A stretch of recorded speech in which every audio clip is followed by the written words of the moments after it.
Hello and good afternoon. Welcome to this podcast on Europe at a time of war. My name is Nico Heller and this is Reboot 2030, a Democracy School podcast. My guest today is Roberto Castaldi. Roberto is a European federalist. He holds a PhD in international relations in the area of European integration and is an associate professor of political philosophy at eCampus University in Italy.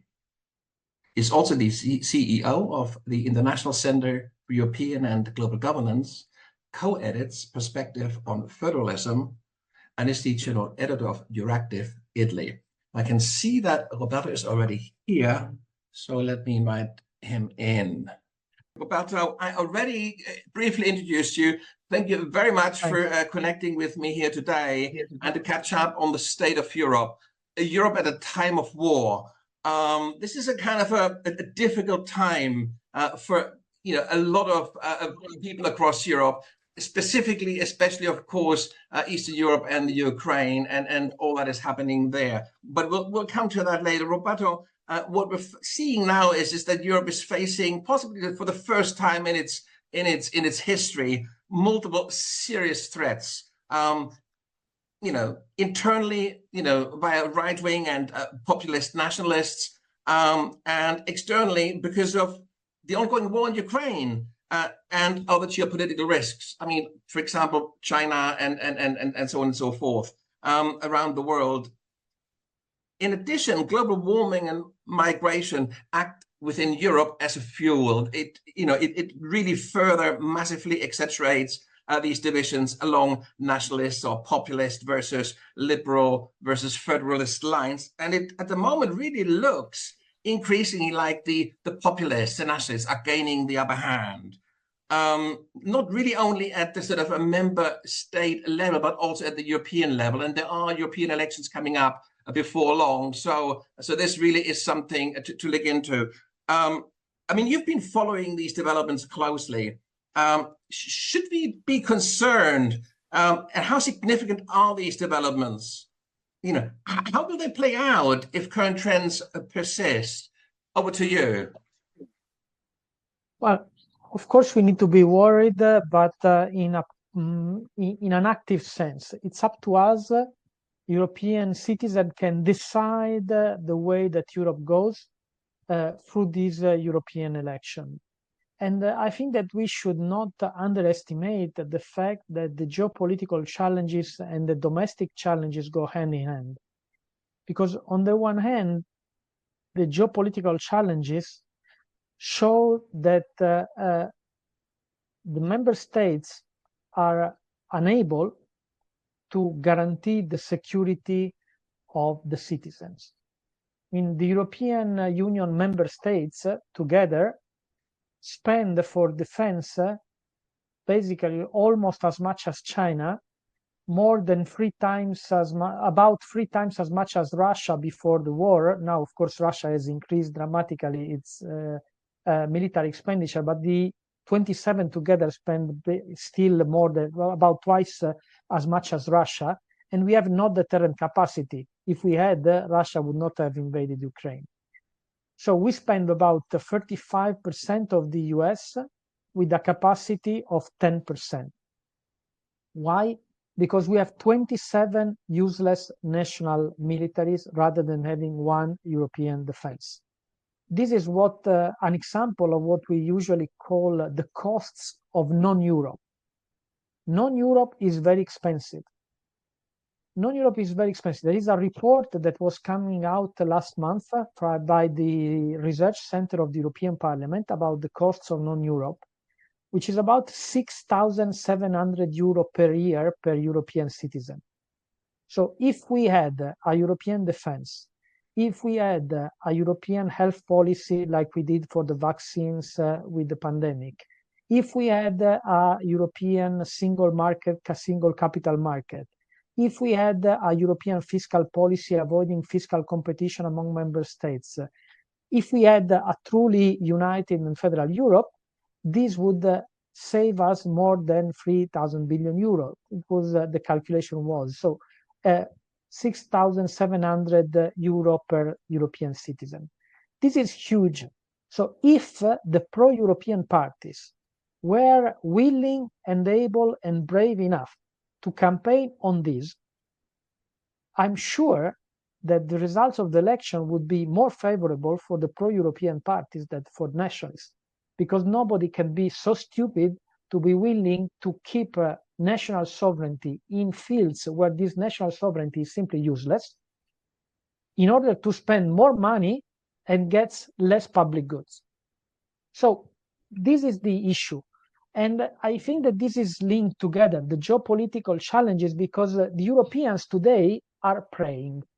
So there is a war in Europe, in Ukraine for 2 years. And in these 2 years, we have been unable to do anything to stop the war. Not only to prevent the war, but to stop the war. We have been hoping that the US or China or Turkey or the Pope or whoever is passing by can make a proposal, a mediation or something, like if we were not an actor, because we are not an actor. Because we don't have a single foreign policy, but no member state is an actor that can make a mediation. So we are looking for somebody else to do something on a war that is in Europe. And the same is happening in Palestine and the Middle East. Europe is the largest trade partner for Israel and is the largest donor for the Palestine Authority. So we should have the leverage to do something, to mediate, to make some proposal, but we are unable to do anything at all. Why? Because we don't have a single foreign policy. We don't have a single defense policy. We don't have a European defense. So we are basically spectators of what happens in our doorstep, in our neighborhood. And still people think that, well, you know, but national defense is a crucial aspect of national sovereignty. There are polls that have come out in the recent months that show that 70% of the European citizens are in favor of a European defense. And there was, but the Eurobarometer. Let me stop here for 1 second. We're going to come to those points a bit later on in the conversation. Yes, the detail. I would like to just an example because of the linkage between the geopolitics. Then we'll go on the defense more specifically. But to the linkage with this, with the election, is important because the issue is that people are afraid of what is going on the geopolitical level and on the other level. When we see the agricultural protest today and the backlash against the Green Deal and the ecological transition and so on. I mean, on the one hand, we had the young people protesting because nothing was done against climate change, and now we have the agriculture that are protesting because they also need to change the way they produce food if we want to have a net zero by 2050. So the issue is, if this is approached at national level, what happens? That each national government just goes and asks the union, please protect our farmers because otherwise we lose the elections. Well, if we look at it at European level, the agricultural policy has to fit in what we do within the Green Deal. And of course, you need to accompany this transition with funding. Of course we do. But the issue is that this funding cannot be considered just as a subsidy. I mean, when we do industrial policy is about promoting investment. The same thing is for agricultural policy. If 30% of the European Union budget is the agricultural policy. I mean, if we spend that much money on agricultural policy, this needs to be incentivizing investment for agriculture to become greener.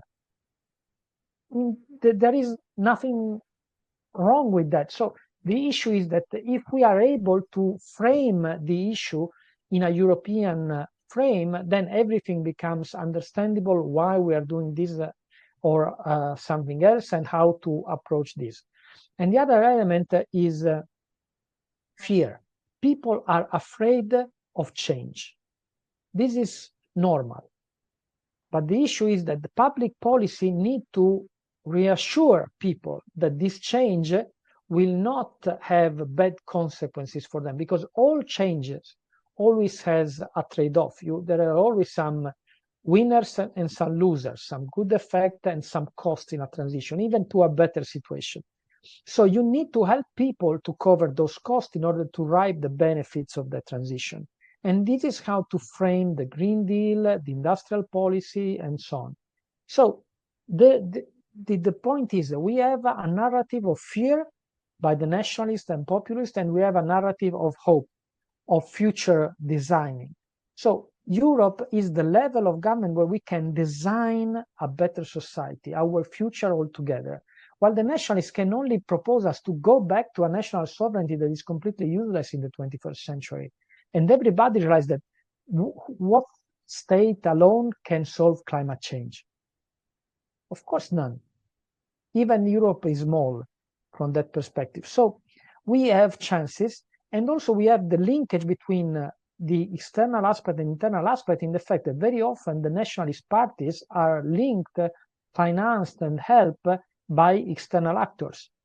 I mean, when there are parties that have a cooperation agreement with Putin's party, like the League in Italy, or who had got financing from Russian banks like Le Pen, Rassemblement National, and so on, it's clear that there is a linkage between certain nationalist group and some external actors like Russia, or in other countries, China, or the US.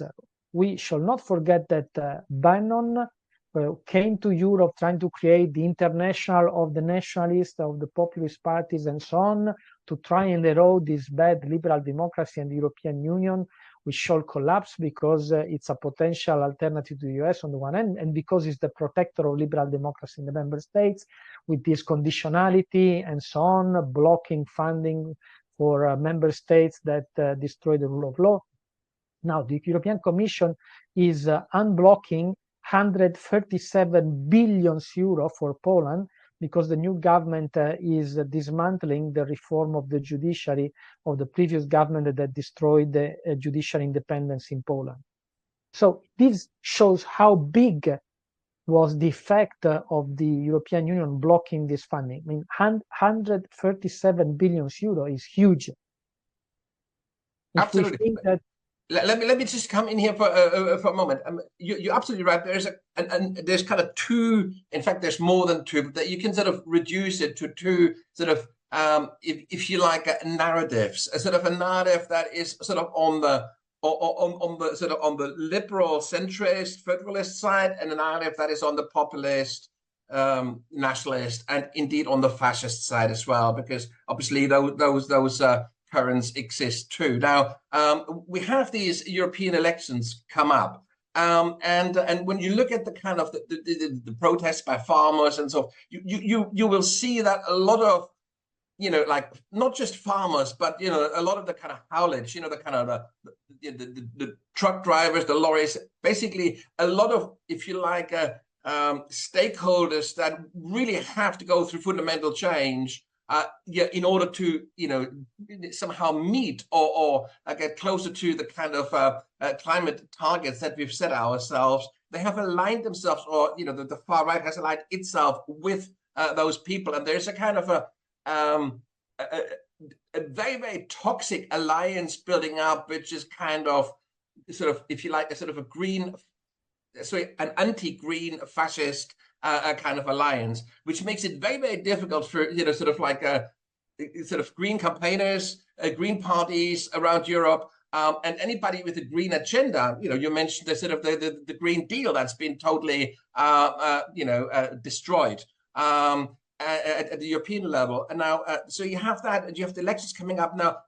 What we might see in the next 6 months is a total, like a very, very different Europe, a very different composition of the European Parliament. It is not beyond possibility that the kind of the right-wing forces will dominate a future European Parliament. I mean, we look at Italy, look at Poland, look at Hungary, look at Germany. This is very unlikely. Germany is massively on the rise. Look at Sweden, yes. Look at Finland, look at France, look at Spain. You can go on. I mean, the far right parties are on the rise, and there is and a lot of them have certainly a Europe critical, and many of them an anti-European agenda, and aim for sort of a League of Nations, to replace the European Union. Absolutely. absolutely. But that's the point that the polls of polls suggest that even if they are on the rise, they won't get a majority in the European Parliament. And the other aspect is that the issue is if the pro-European parties will be willing to take those arguments head on. Because people want to destroy the European Union, to go back to national sovereignty and so on. And if the pro-European parties were willing and able to do the campaign on this and not on other issue, they would win. Because after Brexit, we had Brexit. Brexit is the greatest political, economic, and social disaster of the 21st century.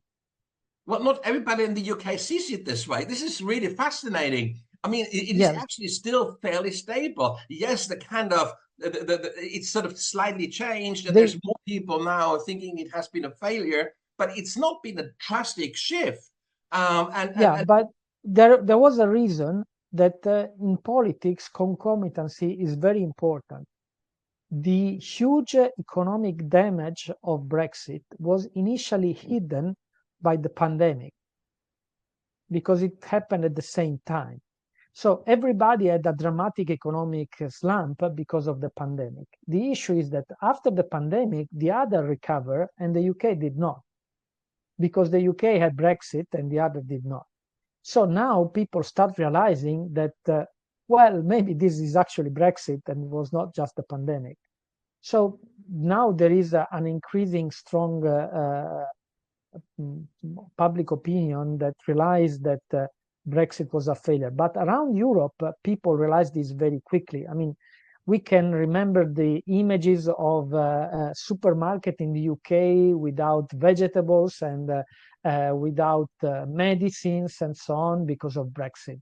I mean, who wants to live in a country where you can get, it's difficult to get veggies or medicines because they have cut out their own chain of supply. So this was beside all the other impact on inflation, on public finances, on economic growth, on foreign investment, and so on.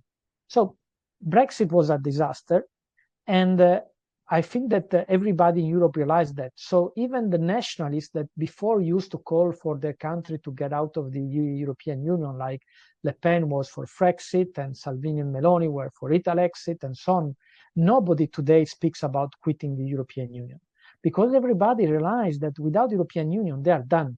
And citizens had this clear in mind after the pandemic. But what would have happened if it was not for the European Union? We would have had many less vaccines at a much higher prices because each European country would bid against the other with the big pharma to get the vaccines. While the fact that we had centralized the buying of the vaccines at European level has ensured that we were not having a competition between the richest European country and the poorer European countries, that everybody would receive the vaccine at the same time, if they were poor or if they were rich, whatever country they were, and so on. So we got the vaccine quicker, in a massive supply, at a lower cost, and in a fairer way. And all this was due to the European Union. And citizens realized that what would have happened to the, let's say, I'm Italian, what would have happened to Italy, that was the country worst hit by the pandemic, if it was not for the Next Generation EU and the recovery plan? 200 billion euro provided to Italy in 4 years to recover from the pandemic slump. It was huge. So people today realize much more than in 2019, because the previous election were in 2019, that the European Union is crucial. The issue is that all these challenges, all these crises make people afraid, and they look for comfort, they look for security.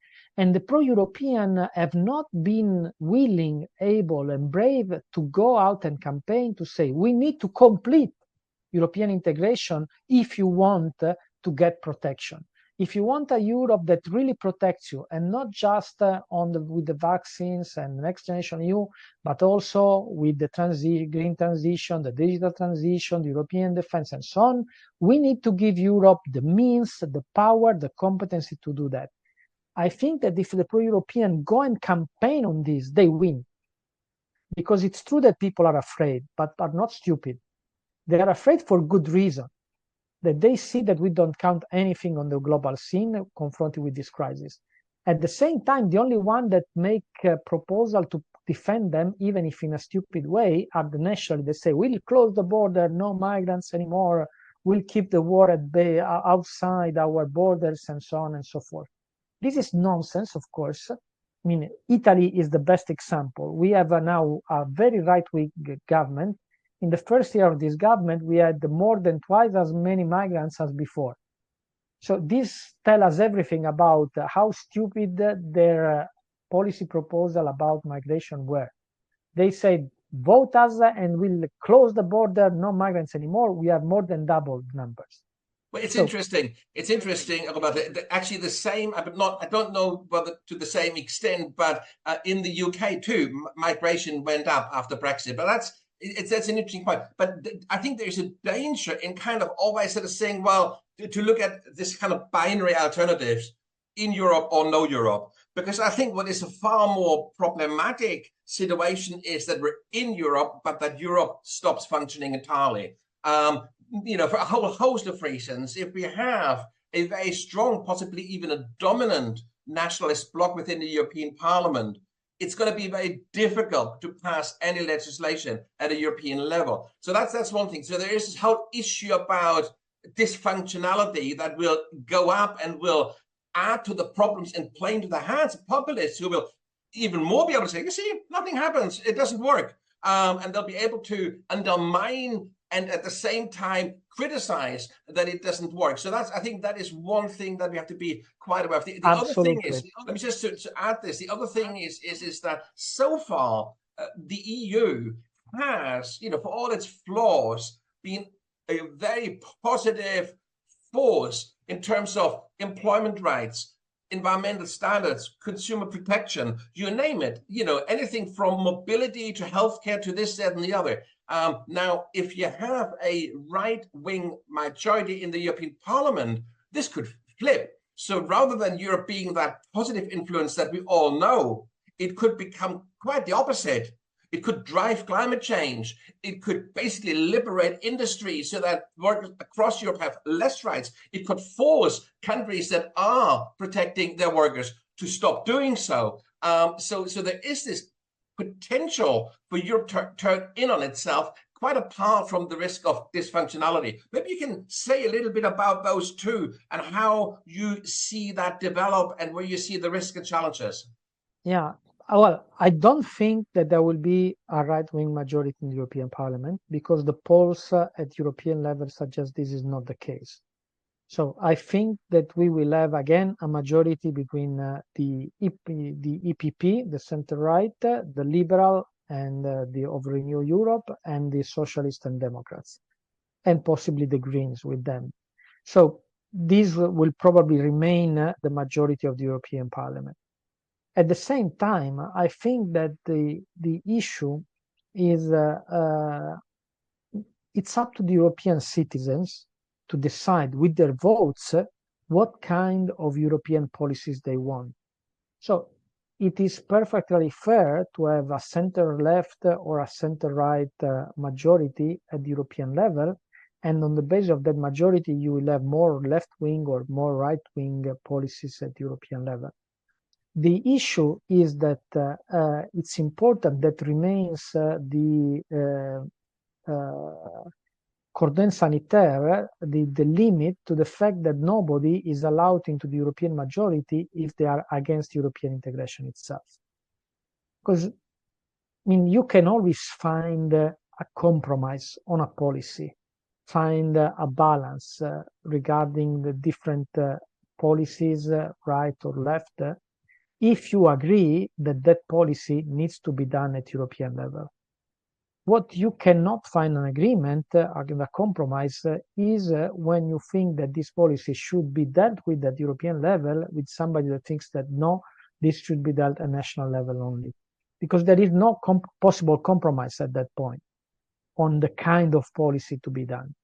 So I think that we are going towards a situation where part of the right wing will have to decide if they want to be influential on the European policies or if they want to remain nationalists. A party like Meloni, Fratelli d'Italia, for example, those right-wing parties that are in government. And once you are in government, you need to try to solve problems. You cannot just do propaganda. So they realize that they cannot solve problems at national level, that they need to do certain things at European level. Meloni used to be against European Union, asking sovereignty back and so on. Now that she's the head of the government, she's asking for the European Union to do more on anything, to do more on migration, to do more on defense, to do more on foreign policy. Why? Because she's in government and she realized that she cannot do it. So it's better if the European Union does it. So this kind of parties, so she has a rhetoric and a propaganda against the EU, but then at the same time, she's asking the EU to do more all the time. So these parties will have to decide if they leave aside their nationalism, they change their position on Europe. At that point, they can join the European majority and will be able to move further to the right, the compromise, the balance of the European policies on any issue. While if they stick to the ideological position that they are for national sovereignty, they don't want European sovereignty on migration, on fiscal policy, on foreign defense policy, they will remain out of the European majority and they will not be able to influence the policies of the European Union. So they have a trade-off there.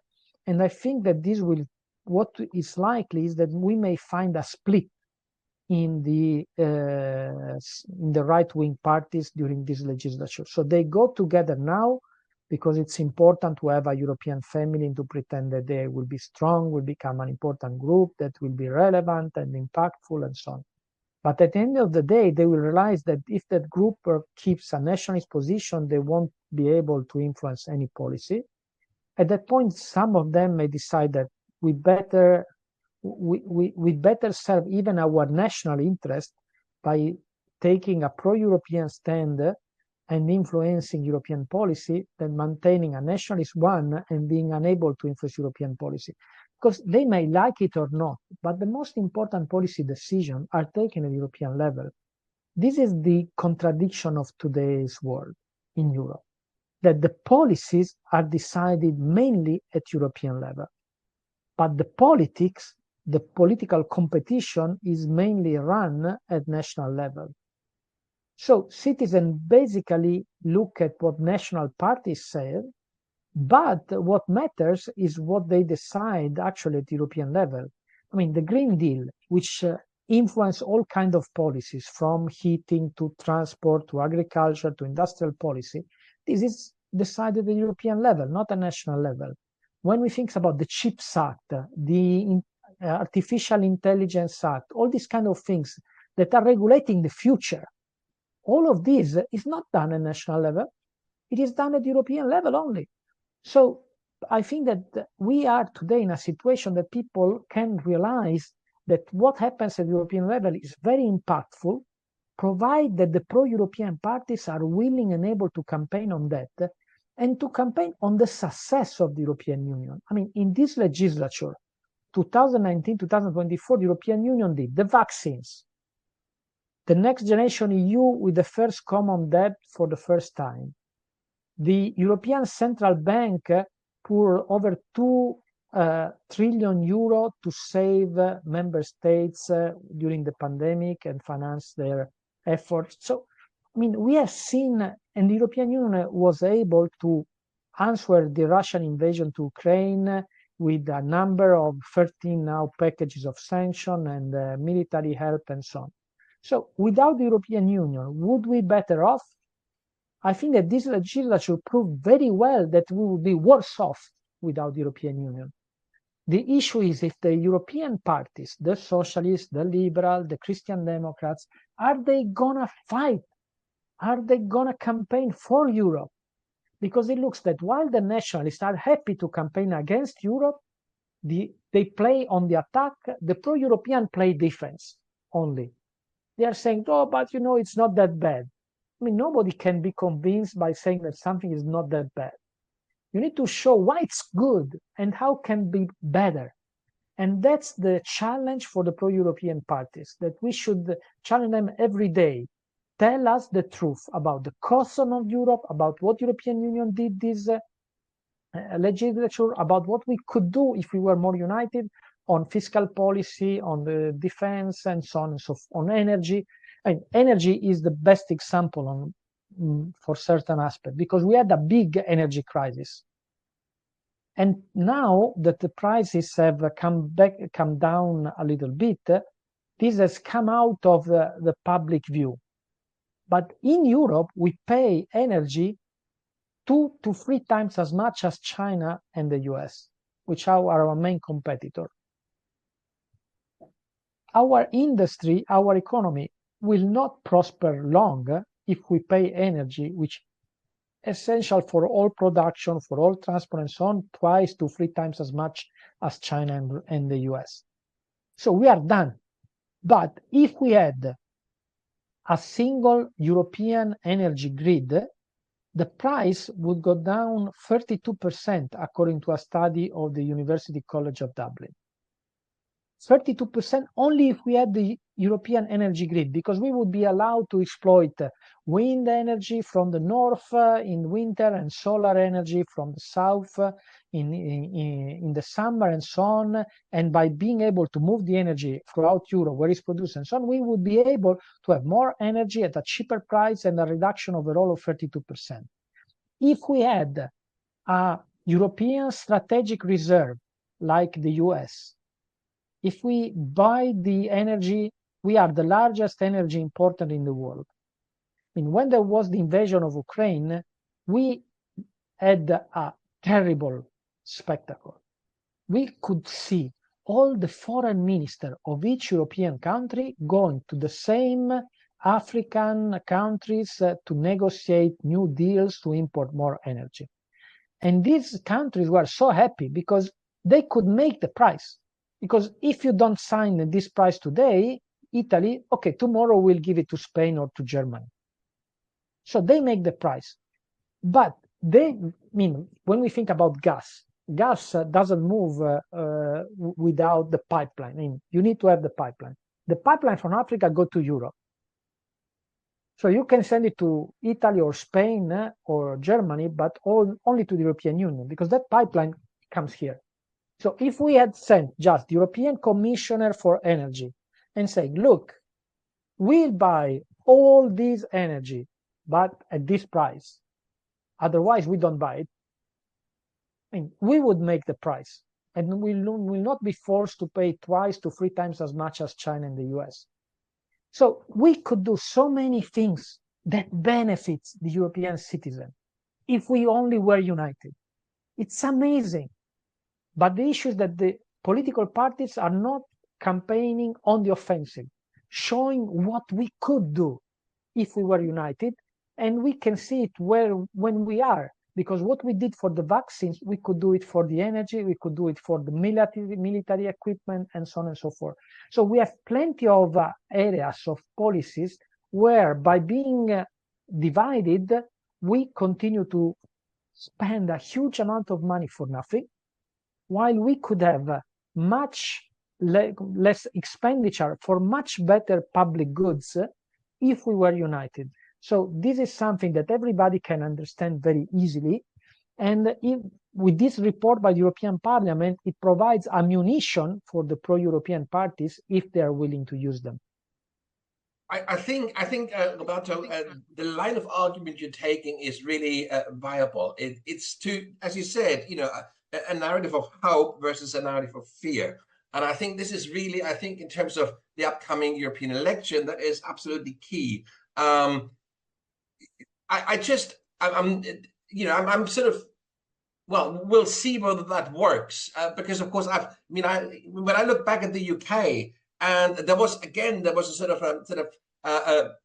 they actually had it the other way around almost. There was this sort of narrative of hope among Brexiteers, and there was this narrative of fear of the pro-Europeans, all the bad stuff that would happen if you leave the EU. Of course, much of that actually has happened and worse, but of course it was fear versus hope, except the other way around in the case of Brexit. Now, what's interesting is I mean, when I look at Germany and when I look at the kind of arguments that have been put forward at a local, at a regional, and at a national level, the technocratic arguments, the kind of economic arguments, the kind of empirical arguments don't really seem to catch fire. What does catch fire is a sort of a much more identitarian narrative, a very different kind of narrative that seems to be much easier for people to relate to identify with. Now, I hope that the narrative of hope that you're sort of sketching out here will catch on and will lead in the European elections. But when I look at, for example, at Poland or at Hungary, it's quite worrying how quickly even a democracy can be turned into a quasi-authoritarian system. When you look at the US, what might happen there if Trump gets reelected, and how that might restructure the US towards an authoritarian system.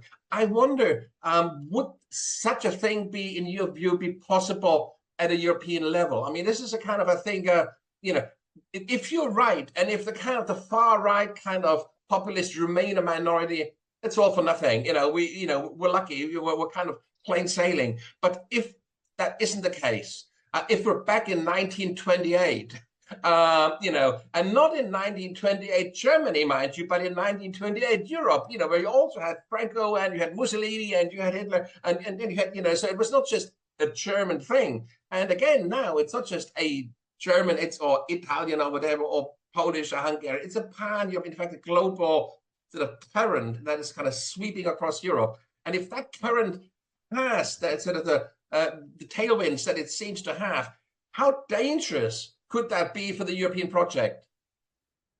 Very dangerous, of course. But I would like to take a different comparison.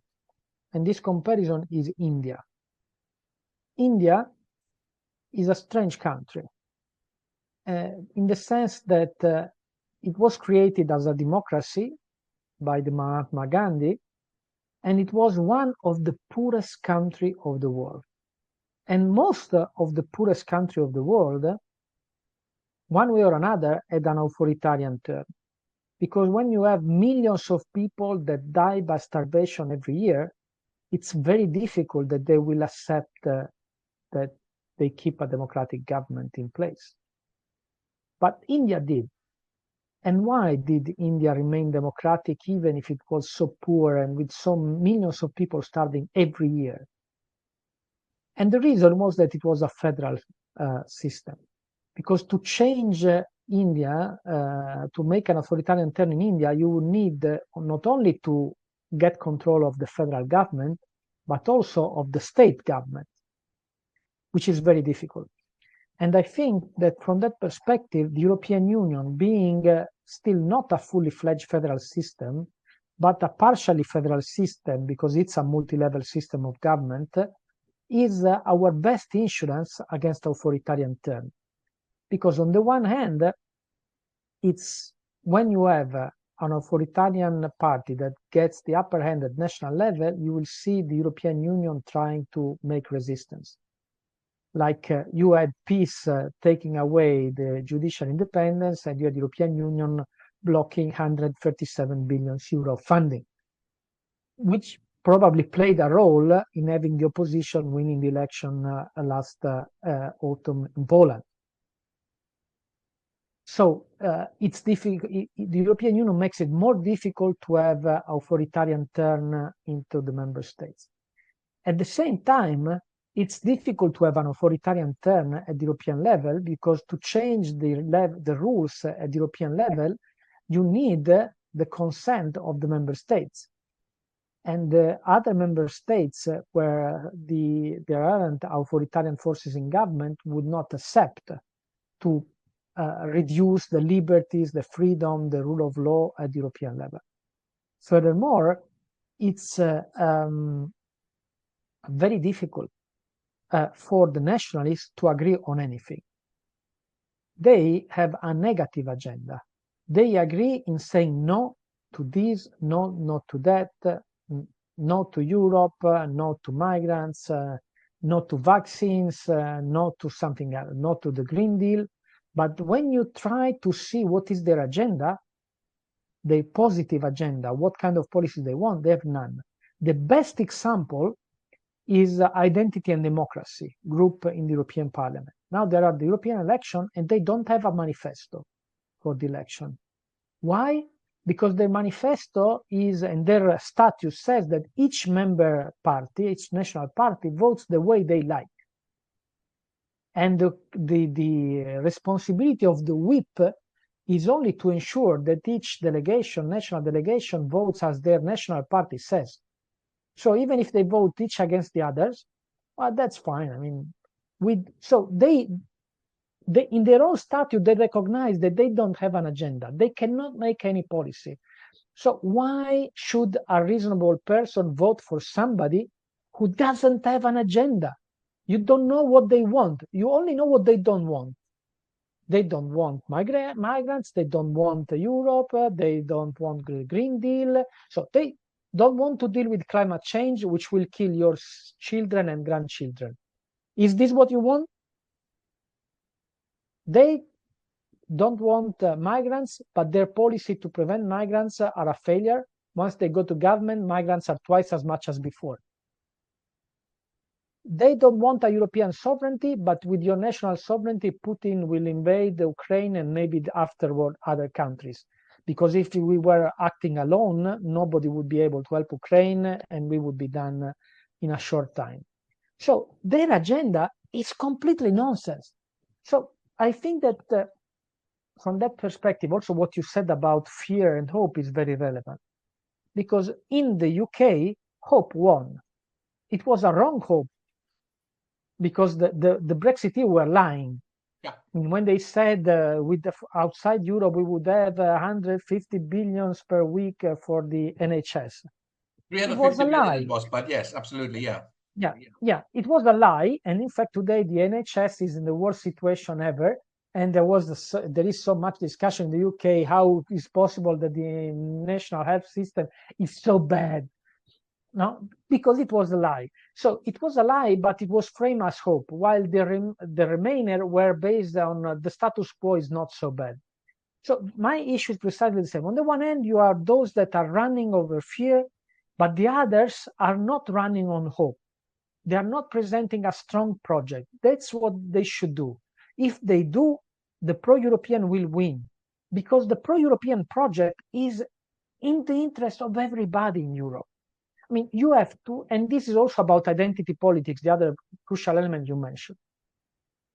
A great British historian, Arnold Toynbee, suggested that the Europeans today are like the Greek of the polis of the Hellenic civilization and the Italians of the Renaissance, divided among many small city-states, Florence and Rome and Venice and so on and so forth. These two great civilizations had a simple choice: unite or perish. And both of them died, because the Greeks were told by Aristotle that the polis was the natural venue of the political, economic, and cultural life. So compared to the Macedonian and then Roman Empire, they didn't manage to unite and they were conquered. The Italian of the Renaissance, the same thing. Compared to the first modern state, France, Spain, they had a simple choice, but they thought that Europe, Italy was a geographic expression, just like Metternich said a few centuries afterwards. So they didn't unite. And even if the Hellenic civilization was the top at the time, and the Renaissance civilization was the top in Europe at the time, both of them collapsed because they didn't unite. Today, we are in the same situation. In the global world today, only continent-wide states have the resources to maintain their competitiveness, their security, to invest, to maintain a role. So there is the US, there is China, there will soon be India. We have to decide if we want to remain an actor in the world or to be the field of the competition for the other actors. So Europe has to decide, do we want to be the pitch or do we want to be one of the team that plays in the tournament? I think this is a very good point to kind of move on to my last two questions. And we actually we started off with that, and I was sort of trying to kind of pull you back a bit, but I want to come back to that. And the first one really has to do with sort of eastward expansion of the European Union. I mean, obviously, Ukraine really is desperate to join the European fold. Moldovia would like to join Europe as well. And we're kind of, there have been accession agreements with both of those countries now, and we know how this can go. We, look at Turkey. I mean, but at the same time, the ambition is there, and the situation is very, very different from Turkey because of the threat with Russia and all the rest. How do you judge? I mean, what is your assessment of that kind of expansion and potential sort of integration of those countries into the European Union? Do you think that's a realistic and kind of a desirable even ambition, or is this just kind of, a pipe dream? We don't know yet. The truth is that it's very difficult for those countries to join the EU, especially if there is the war there and Russian troops on their territories, because this is the case for both of them. Everybody remembers the war in Ukraine, but also in Moldavia, there is a region that is occupied by Russian troops. So that's the first issue. The other aspect is that the European Union needs to reform itself to be able to accommodate new countries. Because the European Union, we can see already that the European Union doesn't work well because of unanimity. We have unanimity on foreign policy, on security policy, on defense policy, on fiscal policy, on the budget, on sanctions, on all these most important things we decide by unanimity. We don't manage to get unanimity with 27, and very often we don't get it because countries are using their veto just to get some compensation on completely different dossier that doesn't have anything to do with it. So unanimity doesn't work. We need to get rid of unanimity before we let anybody in. So we need to reform the treaties. And the European Parliament made a proposal to reform the treaties. Last November was approved by the plenary. And now the European Council is supposed legally to decide if to examine those proposals by calling a European Convention to reform the treaties. So that's the big issue.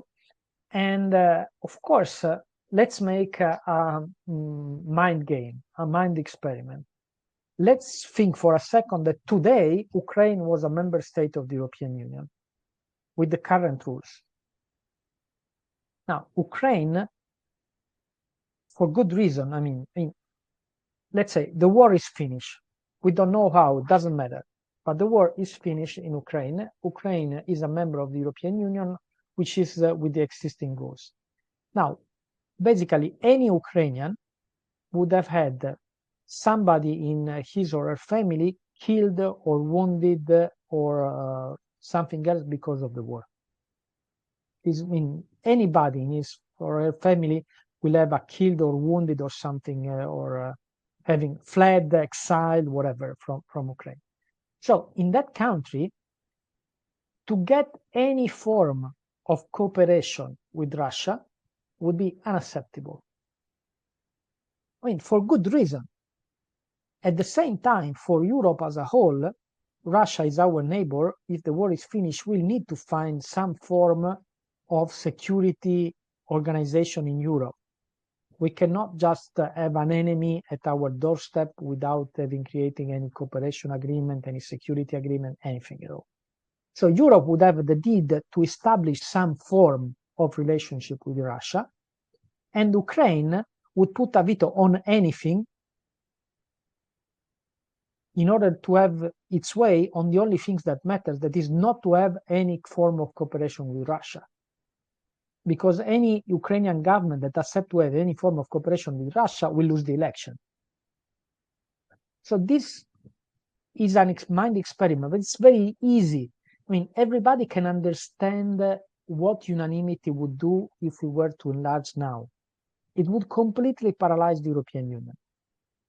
So is enlargement to Ukraine and Moldavia desirable? Of course it is, in the sense that if those countries want to join the European Union and are democracies, why shouldn't they be allowed to join the European Union? At the same time, the European Union needs to be prepared for the enlargement by getting rid of unanimity in the whole decision-making system. Because otherwise the enlargement risks to be just the start of the destroying of the Union. Can I just at this point go back once more very briefly to an earlier point in our discussion, which I thought was a really interesting one. And you sort of said our best defense against a sort of a shift into authoritarianism is the fragmentation and the kind of the fact that the EU isn't yet a fully integrated federation. Now, unanimity would actually bring us a significant step closer to that. I give you, just to make this point, I mean, for many years I've been on and off been active in the kind of the refugee or no borders movement and so on and so forth. And the Geneva Convention on refugee convention is very imperfect because it's a very narrowly drafted convention to protect refugees, and the definition of refugees is very narrow. For example, it excludes any form of climate induced migration and so on and so forth. So there's been a sort of a lively debate whether the kind of the refugee convention from 1951 needs reforming. But there is a consensus that if we would open this convention up now, it would actually get watered down. It would be worse than what we had before because of the way people feel about refugees and migration at the moment. So everybody's saying, well, don't touch it. Now, I wonder, with the European Union, given the kind of, the forces at play at the moment, isn't there a similar argument one could make and say, don't touch it? If we integrate any further, we're just basically handing power to the nationalists and to the, the kind of authoritarian. Well, I think that people don't trust democracy enough. The European citizens had the chance to express themselves with the Conference on the Future of Europe. And the proposal they made out of the Conference on the Future of Europe was to strengthen the European Union, to give it more powers, more competency, to streamline the decision-making, to get rid of unanimity. So I think that if there was a reform and was the issue of the reform is how you ratify it. If you make a good reform and then you want national ratification, you are creating incentive to kill it. Because if you ratify, nothing changes. You do what the governments have decided. While if you kill it, everybody will come and ask you what you want in order to ratify or whatever.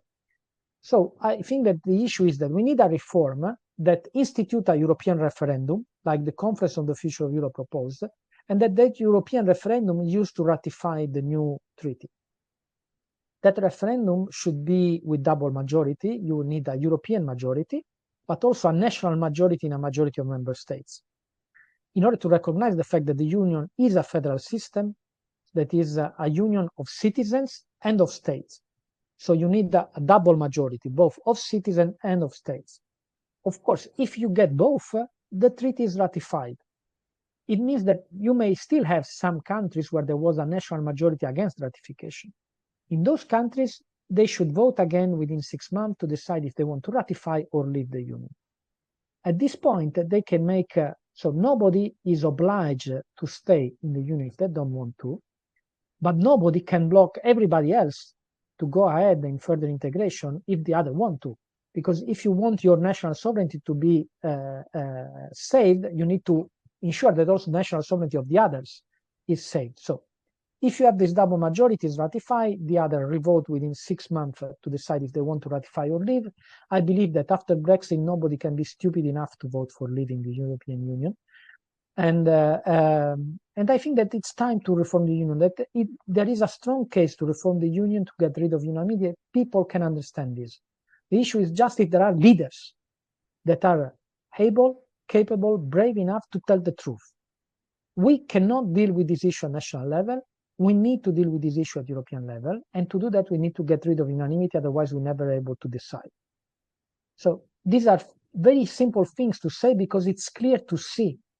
And this is true for the military, where we spend 35% with the US with 10% capacity, which means that basically over 2/3 of our military expenditure is useless. So the money we are spending for the defense is useless. 2/3 of it. This is huge. And so there is a huge case for reforming the union. I think that citizens are intelligent enough to make the right choices if they are provided with a good explanation, narrative, and so on. So it's up to the pro-European parties and leaders to make the case for stronger Europe. They have a strong case, a much stronger case than the nationalists. They should just use it and present it properly.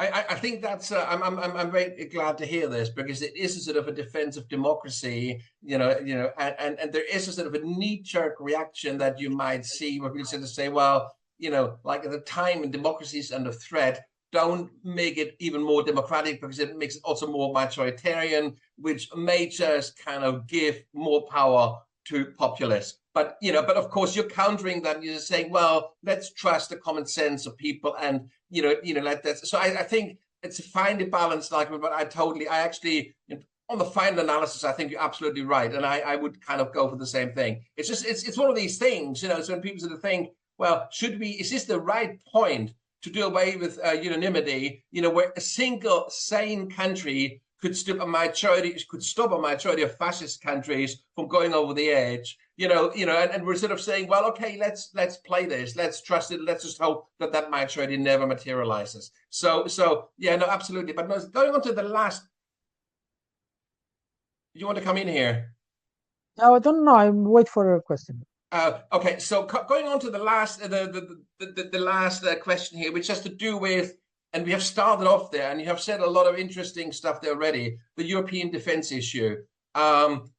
Sort of given the current political environment and the sort of focus on national interest. I mean, in the previous podcast, when the two of us talked, you made a very interesting point about the 100 billion Germany is setting aside as a sort of an additional investment, in addition to the kind of roughly 2% of GDP that it wants to invest as well. Now there are now calls in Germany to triple that, like within the kind of the Christian Democratic Party. The chair of the subcommittee on the defense, he's basically, well, let's triple it to 300 billion.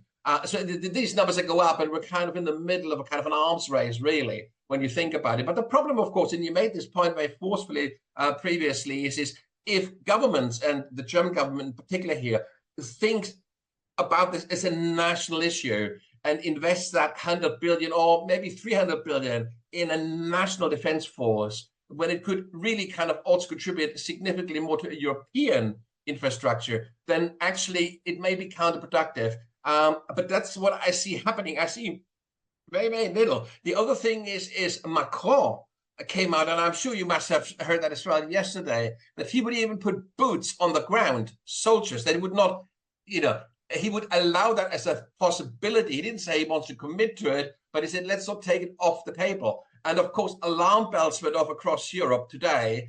So they're saying, oh, hang on, we're not going to put, German or, or whatever, Swedish soldiers, into Ukraine. But this is exactly what Macron alluded to yesterday in Paris.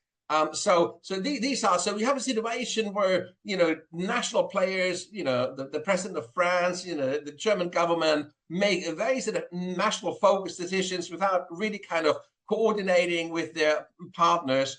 And within that environment, we are desperate for more integration at a defense level. How do you see, especially as this whole thing heats up? I mean, Europe has so far never delivered on the weapons it promised. It simply isn't able to kind of catch up with the demand.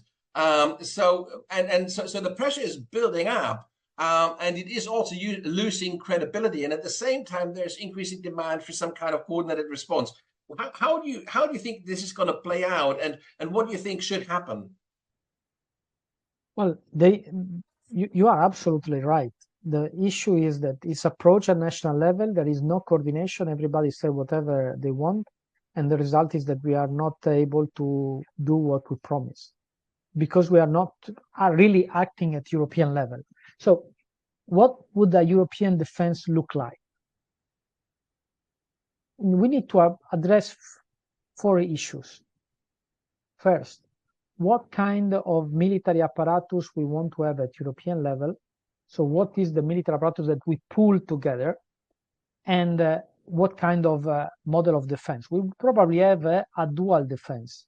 That is a small European capability with a strong coordination of the existing national army, with specialization of these armies and so on, and a centralized level of equipment providing, so that we stop having 10 times.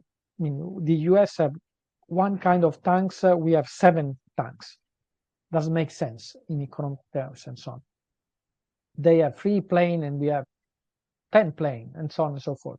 So this is the reason why our expenditure is so ineffective and unproductive. So if we centralize all these things, everything starts working. And the United States at the beginning, they also had a dual army. They have a very small federal army and strong national militias. And these remained the same until after the Civil War. And the Civil War was possible precisely because the federal army was very small and the national militias were very big. So we'll probably have this kind of model. We need to decide how to finance it and with what kind of governance. The governance, in order to be effective, we need to get rid of unanimity. It needs to be under the control of the Commission, turn into a real federal government, and we can finance it in different ways. We can do like in the monetary union, where we pull together 20% of the reserve of the national banks. We can say, okay, we pull together 20% of the national budget for defense, or we can have a dedicated budget financed by European fiscal policies or Euro bonds and so on, or we can have a golden rule saying, okay, the money that you take at national level, you put it into the European Defense Fund, European Peace Facility, and European Joint Industrial Project through the Permanent Structural Cooperation on Defense. These are taken out of the calculation of the Stability and Growth Pact. So this way you are creating an incentive for the member states not to invest on the national defense, but on the European defense. So, or you can have a mixture of all the three. So there can be different ways to do it. The problem is the political will to do it. And ultimately, the issue is you cannot have a European defense if you don't have a European foreign policy. Because the army, the defense is an instrument of a foreign policy. And to have a foreign policy means that you are represented as such in the main international organization and international arena and so on. So just like the monetary union essentially was the Europeanization of the Deutschmark, the foreign and defense union ultimately are the Europeanization of the French seat at the UN and the French force de frappe. Because you cannot have a European defense with a member state that has a nuclear deterrence that doesn't cover the rest of the union. And you cannot have a European foreign policy if in the main international organization there is France and not Europe. So ultimately the issue is France willing to recognize the fact that alone is unable to play a role on the international arena? That's the issue. That's the point is Macron, I mean, when Macron said we are maybe should not take off the table that we want to put boots in Ukraine. Okay, but is France the country that has been helping Ukraine more with military equipment? No. And when it was asked why you are not giving more, I mean, Denmark is giving more than France, and they say because we cannot take away our stocks and so on and so forth. So that's the answer. I mean, we have to go for this. I mean, sometimes I'm afraid I really cannot understand. After 2 years of war in Ukraine, what else should happen before we start creating a European defense? I mean, we had Trump saying that he would not defend NATO countries from Russia if they are not putting 2% of their GDP on defense. So what are we waiting to create a European defense? We are like those animals that when there is some threat, they put their head under the sun. And that's nonsense. We need to get real. We have the capacity to deal with the issue. Draghi said this very clearly at the ECOFIN, the meeting of the economic and financial minister. We need 500 billion euro of investment every year for the digital transition, the environmental transition, and defense. Non-member states have the fiscal way to do that. We need to do it at the European level altogether, creating the European single capital market, in order to use also private saving to channel this to proper investment in Europe, because today we have more than 200 billion euros of European saving that go into the US every year. So we would have the financial capacity, but we are not exploiting it because we don't have the single capital market. We don't have a European safe asset like Eurobonds and so on and so forth.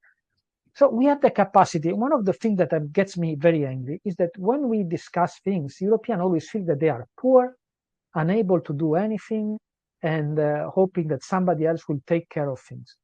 We are one of the richest area of the world, in the richest civilization in world history.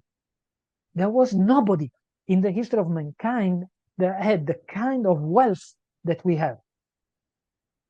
In the amount of things each person in Europe possesses, cars, mobile phone, everything, is amazing. There was nobody in the history of mankind that had the kind of wealth we have. The issue is how we decide to use it. It's not that we don't have the resources to do things. We have all the resources we want, provided we decide to use them properly. And if when Putin thinks that we are a decadent society because we spend more for enjoying ourselves, drinking, smoking, drugs, enjoyments, than what we use for investment, education, and research, he has a point, unfortunately. But it's up to us. Our grandparents after the war were very poor and saved a lot in order to give their children a better chance. So they saved a lot and invest a lot to create a better country for their children. We are very rich and we spend everything we have. Now, it's up to us. So there is room for the Europeans to solve their problems. There is chance, provided they act together. Alone, we are small, but united, we are strong. And I would like to close with a famous sentence that is often used against Europe, but it should actually be used in favor of Europe. When people say that Europe is an economic giant, a political dwarf, and a military worm. So this shows that Europe is strong and member states are weak. Because where we have full sovereignty on the economics, Europe is a giant. Where we have kept national sovereignty on foreign and defense policy, we are dwarf or worm. So when this is used against Europe, this should be used against the member states. Because when we pull sovereignty at European level, on those policy areas, we are giant. We are the largest trading partner for everybody. We are the largest trading bloc in the world, the largest market, and so on. Where we keep national sovereignty, we are dwarf and worm. So this shows that national sovereignty is the enemy, because the truth is that we have this wrong view of sovereignty. Sovereignty is not national. Sovereignty is of the people. And the people's sovereignty can be exercised at different levels of government, at city level, at regional level, at national level, and at European level. You can exercise this sovereignty at different levels on the basis of different policy areas. There are policy areas that can be well covered at the communal policy. When you are doing differentiated rubbish, recycling and so on, this can be done at the local level better than European level to decide which days you are going in each area of the city. So for this problem, your people's sovereignty can be better expressed at the city level. But for foreign and security policy in the global world, it doesn't make any sense to have it at national level because it condemns us to be nothing at all on the international arena. We need to move that to the European level. So this is not to say that national level is always useless. There still are a lot of policy areas that can be dealt with the national level. We have different culture, different languages, which means that the educational system, cultural things, this all should be dealt with at national level, not at the European level. But there are certain policy areas where the only possible level where this sovereignty can be exercised effectively is the European one. And we should pool sovereignty on those policy areas because otherwise we are done.